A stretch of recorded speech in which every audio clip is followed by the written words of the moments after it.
Good morning, Cheryl and Jess. It's Sunday, and the church right next to my building is hosting service, so you might hear it in the background. And I'm 23 now. I missed my video upload on Tuesday, but I think I have a pretty good reason. It was my birthday, and on my birthday, I went to the MoMA to see a show of Hilma F. Klint's paintings. So Clint was this really early abstract painter um, who people didn't really talk about so much when abstract expressionism really came to the forefront in the mid 1900s, but has recently been kind of rediscovered as one of the earliest, if not the earliest, Western abstract artist. And she's really famous for these kinds of geometric shapes and patterns with these bright colors that kind of fall in line with her what I think they call theosophical beliefs of like transcendental shapes and um, patterns being, the core of like our spiritual existence.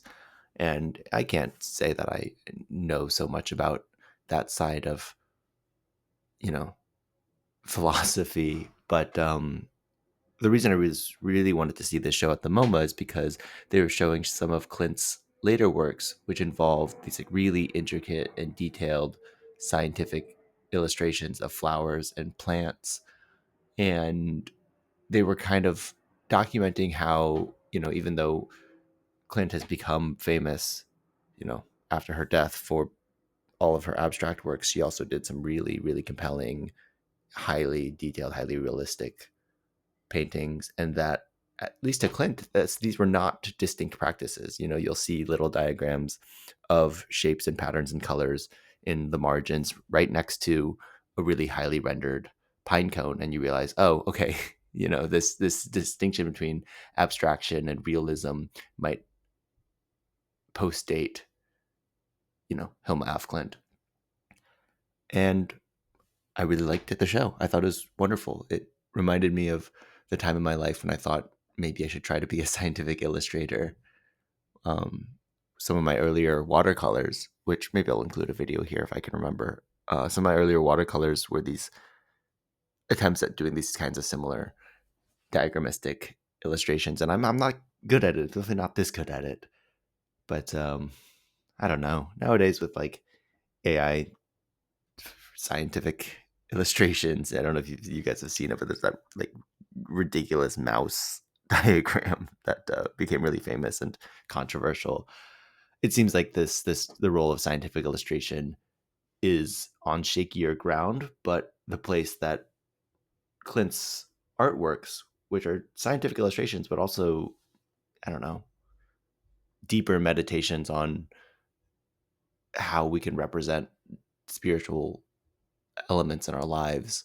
I think that role is still solid. It's still there. And the show reminded me of this William Wordsworth poem, maybe one of my favorite poems. It's definitely up there.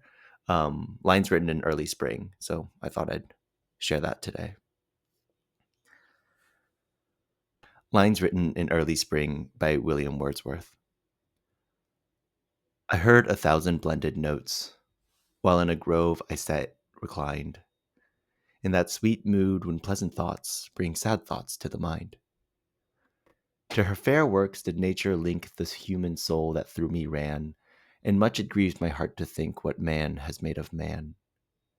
Through primrose tufts in that green bower, the periwinkle trailed its wreaths, and 'tis my faith that every flower enjoys the air it breathes. The birds around me hopped and played, their thoughts I cannot measure, but the least motion which they made, it seemed a thrill of pleasure. The budding twigs spread out their fan to catch the breezy air, and I must think, do all I can, that there was pleasure there. If this belief from heaven be sent, if such be nature's holy plan, have I not reason to lament what man has made of man?